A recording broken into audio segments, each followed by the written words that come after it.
फिर से आग लगाता हूं और ये कहता हूं कि हम किसी भी प्रकार की गुलामी को नहीं मानेंगे।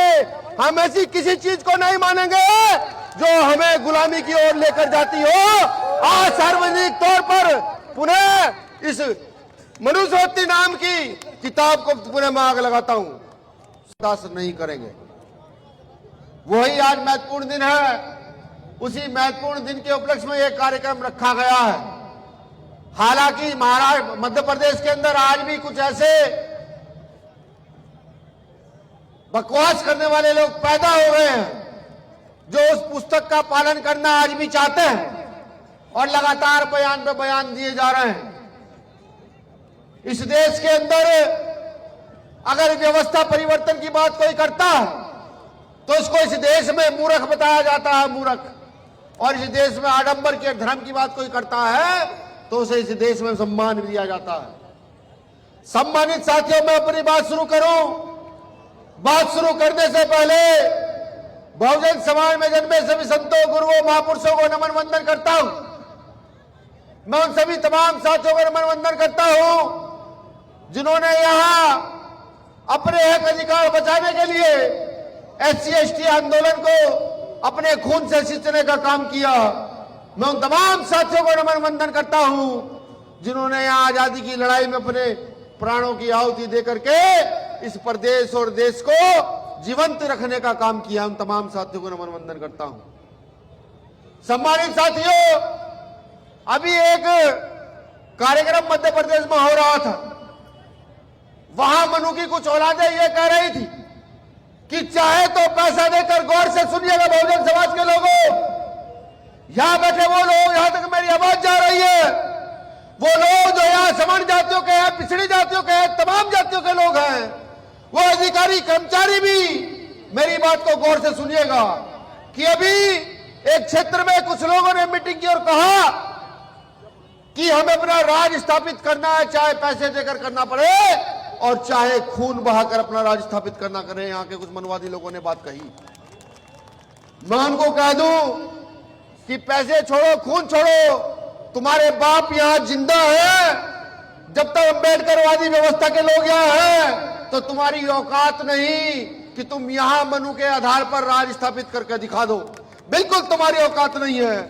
मुझे कहते हुए भी गर्व होता है कि एक समय पे डॉक्टर बाबा साहब अम्बेडकर ने सामूहिक तौर पर लेटर कहां है इसमें से?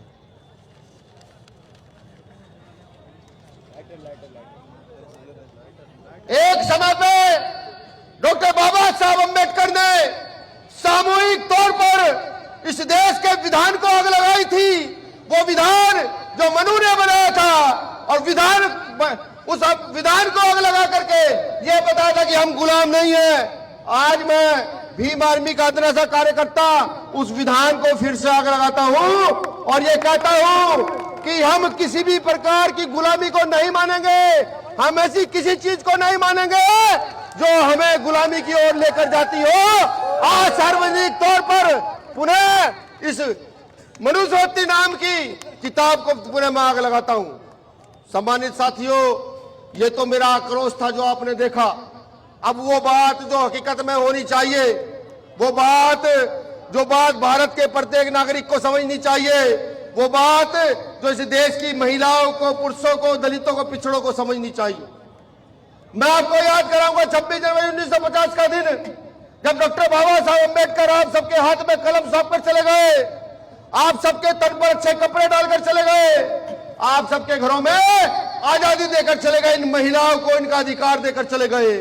26 जनवरी 1950 में डॉक्टर बाबा साहब अम्बेडकर ने इस देश में संविधान लागू कराया था और संविधान लागू कराने के बाद एक व्यवस्था दी थी, जिस व्यवस्था के अंदर आपके हक अधिकार निहित कर दिए थे और ये कहा था कि अपनी संख्या बल के आधार पर इकट्ठे होना। अगर मजदूर किसान ज्यादा तो इकट्ठे होकर के मजदूर किसानों का राज स्थापित करना, अगर दलित पिछड़े अल्पसंख्यक यहाँ ज्यादा है तो इकट्ठे होकर के इस देश पर अपना राज स्थापित करना। लेकिन ऐसा नहीं हुआ, ऐसा नहीं हुआ। दूसरे लोगों ने फिर अपना राज स्थापित किया और अपने अनुसार संविधान को तोड़ मरोड़ करके फिर से विधान को बदलने का काम किया, फिर से विधान को बदलने का आज समझने का समय आ गया। अगर आप ये सोचते हो कि आपका बच्चा अच्छे स्कूल में पढ़ जाए, सिर्फ सोच, ये बात आपकी सोच में रह जाएगी। यहाँ जो खड़े पुलिस के कर्मचारी हैं, यहाँ जो खड़े दुकानों पर लोग मुझे सुन रहे हैं, यहाँ जो बड़ी बड़ी दुकानें हैं, यहाँ लोग अधिकारी कर्मचारी हैं, उनके बच्चे भी अच्छे स्कूल में भारत में शिक्षा ग्रहण नहीं कर सकते, क्योंकि भारत की शिक्षा नीति ऐसी हो गई है कि अगर आपका बच्चा किसी मंत्री के बच्चे के साथ पढ़ भी गया तो वहां पर एकदम से जाति का, धर्म का और पैसे का फैक्टर बीच में आ जाएगा। क्या आप नहीं चाहते देश में एक जैसी शिक्षा हो जाए? आपका बच्चा, विधायक का बच्चा, डीएम का बच्चा, एसपी का बच्चा एक जैसे स्कूल में पढ़ जाए, मजदूर का बच्चा, किसान का बच्चा एक जैसे स्कूल में पढ़ जाए। क्या आप ये नहीं चाहते? ये अगर चाहते हो, तो उसको एक ही चीज कर सकते हैं, इस देश का संविधान, और संविधान में लिखित लोकतंत्र का अधिकार, और उस लोकतंत्र में आपके वोट की ताकत इस काम को कर सकती है, वरना दूसरी कोई ताकत नहीं वो इस काम को कर दे। आपने देखा होगा कि जब बुखार का सीजन चलता है तो बुखार जब होता है तो आप प्राइवेट हॉस्पिटल में जाते हो और 50,000 रुपए में आपके बच्चे का इलाज होता है। आप ब्याज पे लो, जेवर बेचो, जमीन बेचो, उस 50,000 रुपए में आपके बच्चे का इलाज किया जाएगा।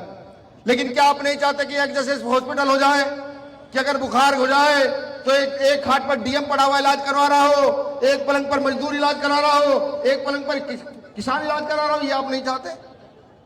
क्या आप नहीं चाहते कि आपके घर में जो हांडी है जिसमें तेल डल रहा है, जिसकी कीमत आज 150 से 200 रुपए किलो है, उसकी कीमत आधी हो जाए? आप नहीं चाहते कि आपके घर में सुख सुविधाएं पैदा हो? आप नहीं चाहते किसान का गन्ना, अनाज, चना अच्छी कीमत पर बिके? आप नहीं चाहते कि आपके क्षेत्र में पैदा होने वाला कोयला, आपके क्षेत्र में पैदा होने वाला खनिज, आपके क्षेत्र में पैदा होने वाला रेत, आपके क्षेत्र में निकलने वाला पत्थर वो आपके क्षेत्र में लग जाए? आप नहीं चाहते? और अगर नहीं चाहते तो मनु की औलादों को राज देकर रखो, कोई फर्क नहीं पड़ता, ये बलात्कार, हत्याएं लगातार चलते रहेंगे। और अगर चाहते हो कि व्यवस्था बदले तो अपने वोट का सही प्रयोग करना सीख लो। इस वोट को नीले झंडे के नीचे ले आओ, इस वोट को आज बाबा साहब अम्बेडकर के अनुयायियों को देना शुरू कर दो। यह भी देखना पड़ेगा कौन बाबा साहब अम्बेडकर का असली अनुयायी है। मैं गर्व से कहता हूं, जब मैं भाई चंद्रशेखर आजाद का नाम लेता हूं, मैं गर्व से नाम लेता हूं कि मेरा नेता गोली खा करके भी, मेरा नेता जेल जा करके भी, मेरा नेता अपनी हड्डियां तोड़वा करके भी डॉक्टर अंबेडकर के मिशन पर खड़ा है। हर गरीब, गुरबे, शोषित, वंचित की आवाज को संसद में उठा देने का काम करता है। मैं गर्व से उसका नाम लेता हूं। ऐसे ही नेता पैदा होने की आवश्यकता है। अगर आप ये चाहते हैं कि ऐसा नेता पैदा हो तो अपने अंदर सुधार करो, अपने अंदर परिवर्तन लाओ, अपनी व्यवस्था को बदलने का काम करो।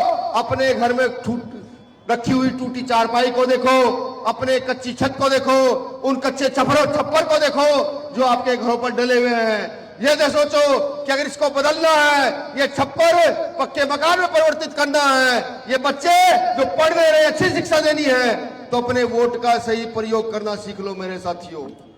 क्योंकि बाबा साहब अम्बेडकर ने 26 जनवरी 1950 को जब संविधान लागू कराया तो उस समय बाबा साहब अम्बेडकर के साथ के नेता उन्होंने एक बात और कही थी। इस बात को गौर से सुनिएगा। उन्होंने कहा था, डॉक्टर अंबेडकर अपने लोगों को अधिकार तो दे चले हो, लेकिन इनमें इतनी बुद्धि कहां से लाओगे? इनमें इतना परिवर्तन कहां से लाओगे? हम इनको डराएंगे, धमकाएंगे, ना काम चला तो खरीदेंगे, राजा अपना बनाएंगे। उन्होंने ऐसा ही किया। उन्होंने डराया, धमका, कुछ लोग डर गए, कुछ धमक गए, जो डरे नहीं उनको खरीदा गया। उन्होंने इस देश में राजा अपना बना दिया, और राजा अपना बना करके बलात्कारियों को सजा होनी चाहिए थी, उन बलात्कारियों की जमानतें हो गई। साथियों, जैसा कि आपको पता है, बी मिशन टीवी हमेशा ग्राउंड जीरो की रिपोर्ट आपके बीच रखता है। अगर आपको हमारा काम पसंद आता है तो बी मिशन टीवी को आर्थिक मदद करें, जिससे कि हम यूं ही निरंतर ग्राउंड लेवल पर काम करते रहें। स्क्रीन पर दिख रहे QR कोड को स्कैन करें और अपने दान की राशि बी मिशन टीवी के खाते में भेजें। QR कोड के अलावा आप हमारी UPI ID bmissiontv@ybl पर भी मदद भेज सकते हैं।